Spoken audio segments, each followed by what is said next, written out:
तो आ गए आप सभी दोस्तों। आप सभी ने कभी ना कभी तो बैजनाथ धाम के बारे में तो सुना ही होगा, लेकिन दोस्तों क्या आप जानते हैं कि बैजनाथ धाम की स्थापना कैसे हुई और इसका नाम बैजनाथ धाम कैसे पड़ा। दोस्तों अगर आप नहीं जानते तो दोस्तों आज के इस वीडियो में हम इसी टॉपिक के बारे में बात करने वाले हैं। आपके अपने चैनल हिस्ट्री ऑफ गॉड में आपका स्वागत है। अगर आपने अभी तक हमारे चैनल को सब्सक्राइब नहीं किया तो हमारे चैनल को सब्सक्राइब कर दीजिए, इस वीडियो को एक लाइक कर दीजिए, बेल आइकन को ऑल पे सेट कर दीजिएगा ताकि हमारे लेटेस्ट वीडियो सबसे पहले आपके पास पहुंचे। दोस्तों त्रेता युग में जो भगवान शिव थे उनके परम भक्त थे रावण।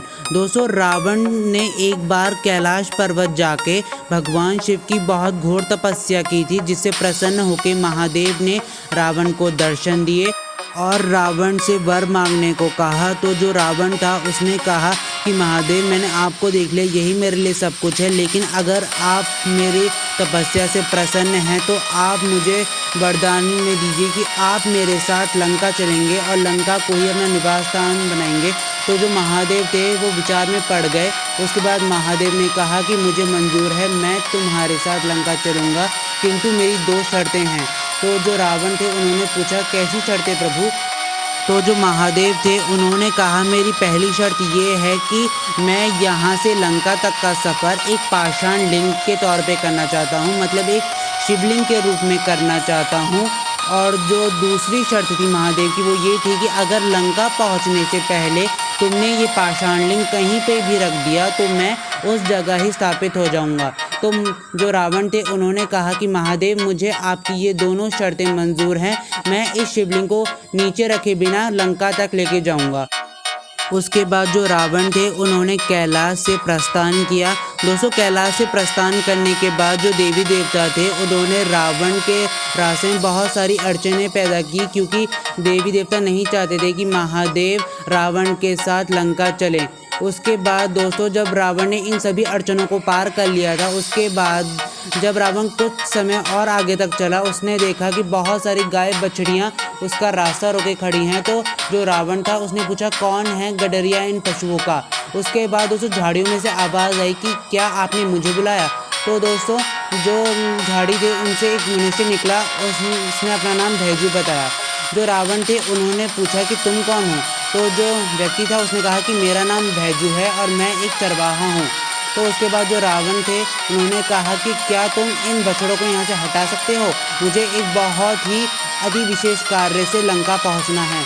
तो उसके बाद जो भैजू था उसने पूछा कि ऐसा कौन सा कार्य है कि आपको इतनी जल्दी लंका पहुँचना है, पहले आप अपना परिचय तो दीजिए। तो जो रावण थे उन्होंने कहा कि मैं लंका अधिपति रावण हूँ, लंका का सम्राट। तो उसके बाद जो भैजू था उसने कहा कि प्रणाम लंकाधिपति। तो उसके बाद जो रावण थे उन्होंने कहा कि ठीक है, लेकिन क्या तुम जल्दी से इन बछड़ों को हटा सकते हो। तो जो भैजू था उसने कहा कि माफ़ कीजिएगा लंकापति, मैं इन बछड़ों को अभी नहीं हटा सकता। तो जो रावण था उसने गुस्से से कहा कि क्या तुम लंकाधिपति रावण से बैर लोगे। तो जो भैजू है उसने कहा नहीं प्रभु, लेकिन इस समय मेरे भोजन करने का समय है, इसलिए अभी मैं इन्हें नहीं हटा सकता, एक बार मैं भोजन कर लूँ उसके बाद मैं इन्हें हटा दूंगा। के बाद दोस्तों जो रावण थे उन्होंने कहा कि तुम भोजन बाद में कर सकते हो, लेकिन मुझे जल्द से जल्द लंका पहुंचना है। लेकिन दोस्तों जो भैजू थे उन्होंने बिना कुछ सुने खाना खाना शुरू कर दिया। उसके बाद दोस्तों जब भैजू ने सारा खाना ख़त्म कर दिया उसके बाद देवी देवताओं ने अपनी शक्तियों की मदद से रावण को बहुत ज़्यादा प्यास लगवा दी। उसके बाद दोस्तों जो भैजू था उसने कहा कि क्या हुआ लंकापति, क्या आपको मेरी मदद की ज़रूरत है। तो जो रावण थे उसने कहा कि क्या तुम मेरे लिए कहीं से जल का प्रबंध कर सकते हो। तो दोस्तों जो भैजू था वो एक झील के पास गया और अपने मटके में पूरी की पूरी झील का पानी भर लिया। उसके बाद दोस्तों जब वो पानी उसने रावण को पिलाया तो रावण को पता ही नहीं चला कि उसने एक ही बारी में एक पूरी की पूरी झील का पानी पी लिया। उसके बाद दोस्तों जब रावण थोड़ा आगे और चला, जब भैजू ने अपने बछड़ों को हटा दिया, उसके बाद जब रावण ने फिर से चलना शुरू कर दिया तब उसे लघु शंका के होने का आभास हुआ। तो जो रावण था उसकी लघु शंका जो थी वो बढ़ने लगी थी। तो उसने मदद के लिए कहा कि क्या आसपास कोई है जो मेरी मदद कर सकता है। तो उसके बाद जो भैजू था उसने कहा कि लंकापति क्या आपको फिर से मेरी मदद चाहिए। तो जो भैजू है उसके ये कहने पे रावण ने कहा कि हाँ क्या तुम मेरी फिर से मदद कर सकते हो। तो जो भैजू था उसने कहा कि हाँ लंकापति, आपने अभी जल मांगा मैंने जल दिया, बोले क्या समस्या है आपकी। तो जो रावण है उसने कहा कि मैं लघु शंका से निवृत्त होना चाहता हूँ। तो जो भैजू है उसने कहा कि ये काम आपको स्वयं करना पड़ेगा, जैसे मैं आपकी मदद नहीं कर सकता। तो जो रावण था उसने कहा कि हाँ, ये काम तो मुझे ही करना पड़ेगा, लेकिन क्या जब तक मैं लघुशंका से निवृत्त होकर आता हूँ, क्या तब तक तुम इस शिवलिंग को संभाल सकते हो? तो जो भैजू था उसने कहा कि क्या आप मुझे महादेव को संभालने को दे रहे हैं? महादेव तो मेरे भी आराध्य हैं। तो उसके बाद जो रावण है उसने कहा कि ये लो, तुम शिवलिंग संभालो। लेकिन जो भैजू था उसने कहा कि लंकाधिपति जल्दी आएगा, क्योंकि इस शिवलिंग का भार बहुत ज़्यादा है। तो जो रावण है उसने कहा कि हाँ हाँ, मैं जल्दी आऊँगा। तो उसके बाद दोस्तों रावण वहाँ से चले गए। लेकिन दोस्तों रावण के जाने के कुछ समय बाद दोस्तों जो भैजू था वो शिवलिंग का भार नहीं संभाल पा रहा था और उसने शिवलिंग को नीचे रख दिया। दोस्तों उसके बाद दोस्तों जब रावण वहाँ पहुँचा तो उसने देखा कि जो शिवलिंग है वो ज़मीन पे रखा हुआ है। और दोस्तों वो जो भैजू था वो दरअसल भैजू नहीं, दरअसल खुद महादेव के आराध्य भगवान विष्णु थे, जो महादेव को वहाँ बचाने के लिए आए थे रावण से।